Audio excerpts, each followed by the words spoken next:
जी students, कैसे हैं आप? आई होप आप सब ठीक हैं। स्टूडेंट्स, आज हम हैं फेडरल केमिस्ट्री 9 की किताब पे और बात करेंगे सेल्फ असेसमेंट एक्सरसाइजेस की। So welcome to my YouTube channel. मैं हूं खुर्रम शहजाद और चलते हैं सेल्फ असेसमेंट के सॉल्यूशंस की तरफ। जी तो स्टूडेंट्स, हम हैं चैप्टर नंबर 8 केमिकल रिएक्टिविटी पर और 8.1 एक्सरसाइज का जो पहला क्वेश्चन है, identify the position of magnesium and calcium in the periodic table.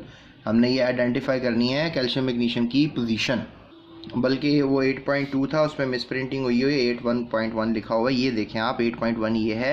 In each of the following pairs identify which element is more metallic. इनमें से मेटालिक की पहचान करनी है। फिर क्वेश्चन है, using the periodic table rank each set of elements in order of decreasing metallic character. तो इसमें डिक्रीजिंग मेटालिक करेक्टर बताना है। फिर what is more basic, lithium oxide या सोडियम ऑक्साइड, इसको आर्ग्यू करना है, बताना है। ठीक है, चलते हैं आंसर की तरफ। तो पहले के आंसर की तरफ देखें तो बेरिलियम और बोरॉन है, तो डेफिनेटली ज़्यादा मेटालिक जो है वो जो पहले आता है, डेफिनेटली बेरिलियम बोरॉन से पहले आता है, तो इसलिए बेरिलियम ज़्यादा मेटालिक होगा। सिलिकॉन एल्यूमिनियम में से सिलिकॉन पीरियोडिक टेबल में पीरियड के अंदर पहले आता है, तो एल्यूमिनियम ज़्यादा मेटालिक होगा, सिलिकॉन कम मेटालिक होगा। पोटाशियम लिथियम में से डेफिनेटली लिथियम जो है वो ऊपर वाले ग्रुप में है और पोटाशियम जो है वो नीचे वाले ग्रुप में है, मतलब सेम ग्रुप में है, लेकिन चूंकि आपको पता है down the group metallic character increase करता है, तो ऊपर वाला एलिमेंट ज़्यादा मेटालिक नहीं होगा, नीचे वाला एलिमेंट जो कि पोटाशियम है वो ज़्यादा मेटालिक होगा। तो ये इसका जवाब है। उसके बाद using the periodic table rank each set of elements in order of decreasing metallic character. Decreasing metallic character लगाना है। सबसे कम मेटालिक करेक्टर जो है वो होगा हमारे पास, ज़्यादा होगा पोटाशियम का, फिर सोडियम का सबसे कम होगा वो लिथियम का। इस तरह से एल्यूमिनियम इसका लगाना है, एल्यूमिनियम, सोडियम और मैग्नीशियम का। तो इसका नहीं लगा हुआ, मैं लगा के दिखा देता हूँ आपको। तो स्टूडेंट्स, ये भी पीरियोडिक मूवमेंट है, पीरियड में ही मूवमेंट है फ़िलहाल। और सोडियम चूँकि सबसे पहले आता है पीरियड में, सबसे पहला एलिमेंट ज़्यादा मेटालिक होता है, फिर बाद में आने वाला कम मेटालिक और सबसे आखिर में आने वाला सबसे कम मेटालिक। तो लिहाजा सोडियम, मैग्नीशियम, एल्यूमिनियम में एल्यूमिनियम लीस्ट मेटालिक है और सोडियम सबसे ज़्यादा मेटालिक है। तो ये आपके पास जवाब है इस बी पार्ट का। उसके बाद हम चलते हैं इसके तीसरे सवाल पे कि कौन सा ज़्यादा बेसिक ऑक्साइड है। तो सोडियम ऑक्साइड जो है वो ज़्यादा बेसिक है लिथियम ऑक्साइड की लिहाज से, because character increases down the group. क्योंकि आपको पता है कि मेटालिक करेक्टर इंक्रीज़ करता है, क्योंकि लिथियम ऑक्साइड और सोडियम में मैंने अभी भी आपको बताया था कि जो लिथियम है वो लेस मेटालिक है और सोडियम ज़्यादा मेटालिक है। तो जो ज़्यादा मेटालिक होगा, ठीक है, वो ज़्यादा बेसिक होगा, और जो लेस मेटालिक होगा वो बेसिक कम होगा। तो याद रखो, जितना अच्छा मेटल होगा उतना अच्छा बेसिक कंपाउंड भी होगा, वो ऑक्सीजन को जोड़ लेगा या हाइड्रोक्साइड को जोड़ लेगा। तो ये बातें थी इस सेल्फ असेसमेंट 1 की। अब चलते हैं सेल्फ असेसमेंट 2 की तरफ। सेल्फ असेसमेंट 2 में जो है वो पूछा जा रहा है कि मैग्नीशियम और कैल्शियम की पोजीशन के बारे में बात करो।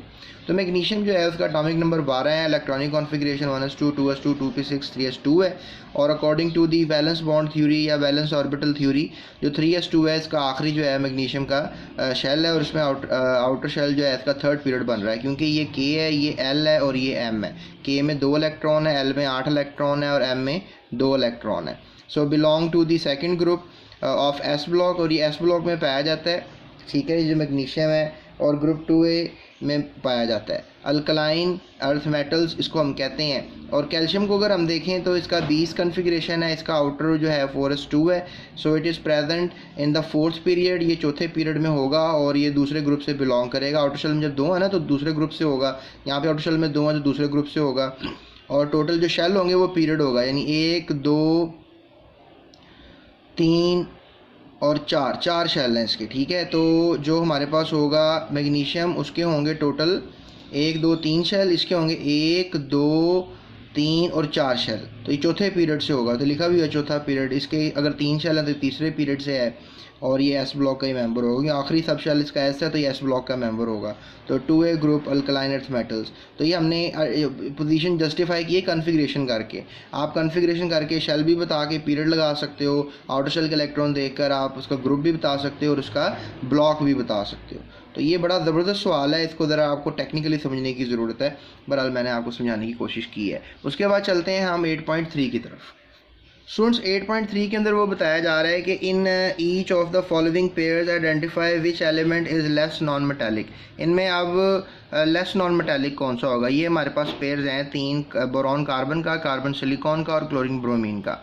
फिर एक और वो बात कर रहा है कि table rank using product table rank each set of element in order increasing non metallic character. अब इंक्रीजिंग नॉन मेटालिक, पहले मेटालिक करेक्टर को हमने आइडेंटिफाई किया था पिछले सवाल में, अब नॉन मेटालिक करेक्टर को लेकर चलना है। तो बोरॉन जो है वो लेस नॉन मेटालिक है कार्बन से, क्योंकि बोरॉन पहले आता है और कार्बन बाद में। याद रखो कि अगर हम लेफ़्ट टू राइट मूव करते हैं प्रोडक्ट टेबल में, तो इस साइड पे ज़्यादा मेटालिक होंगे, लेफ्ट साइड पे राइट साइड पे नॉन मेटालिक होंगे। तो बोरॉन पहले आता है तो फिर डेफिनेटली बोरॉन ज़्यादा नॉन मेटालिक होगा, सॉरी मेटालिक होगा, और कार्बन ज़्यादा नॉन मेटालिक होगा। तो लिखेंगे बोरॉन जो है फिर लेस नॉन मेटालिक है, क्योंकि बोरॉन पहले आ रहा है ना, मेटालिक इन करेक्टर ज़्यादा, तो लेस नॉन मेटालिक हुआ कार्बन के लिहाज से। इस तरह से बी में अगर वो हमसे ये पूछ रहा है कार्बन सिलिकॉन में, तो डेफिनेटली सिलिकॉन जो है वो लेस नॉन मेटालिक होगा कार्बन से, कार्बन बाद में आता है, सिलिकॉन पहले आता है। चले मैं आपको ये प्रोडक्ट टेबल भी दिखाता हूँ। ये देखिए अभी हमारे पास प्रोडक्ट टेबल आ गया, इसमें आप देख लो ये कार्बन जो है और बोरॉन है, ठीक है। तो boron less non metallic, carbon ज़्यादा नॉन मेटालिक होगा। और याद रखो कि जो हमारे पास सिलिकॉन है और कार्बन है, इसमें इन दोनों में ज़्यादा नॉन मेटालिक कौन है, तो डेफिनेटली कार्बन ज़्यादा नॉन मेटालिक है, क्योंकि नीचे जाकर ना मेटालिक करेक्टर कम होता रहता है, यानी ऊपर सबसे अच्छे नॉन मेटालिक होते हैं ग्रुप में, नीचे आके नॉन मेटालिक होना शुरू हो जाते हैं। तो इसलिए मैं ये कह सकता हूँ कि जो सिलिकॉन है वो कम नॉन मेटालिक है, ठीक है। और उसके बाद जो है हमारे पास नेक्स्ट है बिकॉज सेम ग्रुप 4A में नॉन मेटालिक करेक्टर डिग्री, ये मैंने बता दिया आपको। फिर bromine is less non metallic as to chlorine. ये देखिए आप यहाँ पर ये ब्रोमीन लेस नॉन मेटालिक हो ना, ऊपर वाले ज़्यादा मेटालिक नॉन मेटालिक होंगे, ठीक है, और नीचे वाले लेस नॉन मेटालिक होंगे, क्योंकि नीचे आता हुआ मेटालिक करेक्टर इंक्रीज होता है ना, या नॉन मेटालिक करेक्टर डिक्रीज होता है।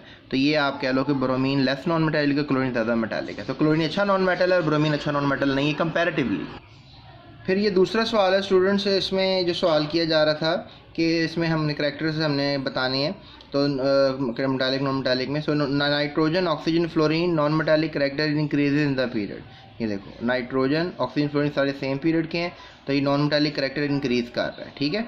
और फिर ये आयोडीन ब्रोमीन ग्रुप में है ये, ठीक है। तो non metallic character decrease in the group, क्योंकि आयोडीन सबसे नीचे है, फिर ब्रोमीन है, फिर क्लोरीन है। तो ये सीक्वेंस आप याद रखो। और फिर ये सीक्वेंस है हमारे पास, और ये पीरियड क्या है सिलिकॉन फॉस्फोरस और सल्फर का, तो ये भी इंक्रीज इन द पीरियड, ये आपने याद रखना है। और लिखा जा रहा है कि जो fluorine is more non metallic than oxygen and oxygen is more non metallic than the nitrogen. So in B chlorine is more non metallic than bromine and bromine is more non metallic than iodine. और in C में sulphur is more non metallic than phosphorus and phosphorus is more non metallic than the silicon, ठीक है। ये statement भी आपने याद रखनी है। अब चलते हैं असेसमेंट 8.4 की तरफ। तो स्टूडेंट्स यहाँ पर आप देख सकते हो which of the following displacement reaction will occur. यहाँ पर आप देख रहे हो क्लोरीन सोडियम फ्लोराइड और सोडियम क्लोराइड बन गया और फ्लोरीन बन गया। इनका सोल्यूशन ये है कि chlorine can not displace fluorine, क्योंकि फ्लोरीन ज़्यादा नॉन मेटालिक इन नेचर है। तो अगर फ्लोरीन जो है अगर वो किसी के साथ लगा हुआ है सोडियम के साथ, तो क्लोरीन के पास ये सलाहियत नहीं है कि वो फ्लोरीन को हटा दे सोडियम से। तो ये रिएक्शन उन्होंने गलत लिखा हुआ है। तो यहाँ पर you can not say that कि ये डिस्प्लेस हो सकता है। सोल्यूशन यही है कि नो रिएक्शन होगा, यहाँ लिखना चाहिए था नो रिएक्शन। फिर अब ब्रोमीन पोटाशियम आयोडाइड, अब आयोडीन और ब्रोमीन, तो आयोडीन ज़्यादा नॉन मेटालिक इन करेक्टर है देन आयोडीन, तो लिहाजा आयोडीन डिस्प्लेस हो जाएगा, यानी आयोडीन निकल जाएगा बाहर और जो ब्रोमीन है वो पोटाशियम के साथ आके लग जाएगा। फिर ब्रोमीन कैन डिस्प्लेस आयोडीन, ये मैंने आपको बताया। उसके बाद तीसरा है जी कि आयोडीन और पोटाशियम ब्रोमाइड। अब ये देखें आयोडीन लेस नॉन मेटालिक है, ब्रोमीन ज़्यादा नॉन मेटालिक है, तो ये रिएक्शन ये नहीं होगा, नो रिएक्शन लिखना चाहिए, it can not displace it. तो लिहाजा ये फिजिकली करेक्ट नहीं है जो लिखा हुआ है इन्होंने। उसके बाद है जी क्लोरीन और ब्रोमीन पोटाशियम ब्रोमाइड है, तो ब्रोमीन जो है वो ज़्यादा लेस नॉन मेटालिक है, क्लोरीन ज़्यादा नॉन मेटालिक है। तो ये क्या करेगा कि ज़्यादा नॉन मेटालिक होने की वजह से ये पोटाशियम के साथ रिएक्शन कर जाएगा और ब्रोमीन को निकाल देगा बाहर। तो ब्रोमीन वाटर की शक्ल में या Br2 की शक्ल में बाहर आ जाएगा और क्लोरीन जो है ये साथ अटैच हो जाएगा। सो ये आंसर है कि yes chlorine can displace bromine. और फिर इस केस में आयोडीन और क्लोरीन है, तो आयोडीन लेस नॉन मेटालिक है, क्लोरीन ज़्यादा नॉन मेटालिक है, तो यहाँ पे भी रिएक्शन पॉसिबल है। क्लोरीन आ जाएगा इसकी जगह पे और सोडियम क्लोराइड बन जाएगा और आयोडीन निकल जाएगा बाहर, तो ये रिएक्शन भी पॉसिबल है। So chlorine can displace iodine. तो स्टूडेंट्स ये था हमारा आज का सफ़र सेल्फ असेसमेंट 8.1 2 3 4 के साथ, और एक्सरसाइज भी सॉल्व करवाऊंगा आपको। मेरे साथ रहिएगा, चैनल को सब्सक्राइब करो, मेरे साथ रहो, क्योंकि बहुत ही इंपॉर्टेंट इन्फॉर्मेशन मैं आपको दूंगा, right. So that's it, thank you so much. अपना और दूसरों का ख्याल रखिएगा एंड कमेंट ज़रूर कीजिएगा और सब्सक्राइब ज़रूर कीजिएगा। दोस्तों के साथ इस वीडियो को शेयर भी कर दीजिएगा। इस चैनल का भी ख्याल रखिएगा।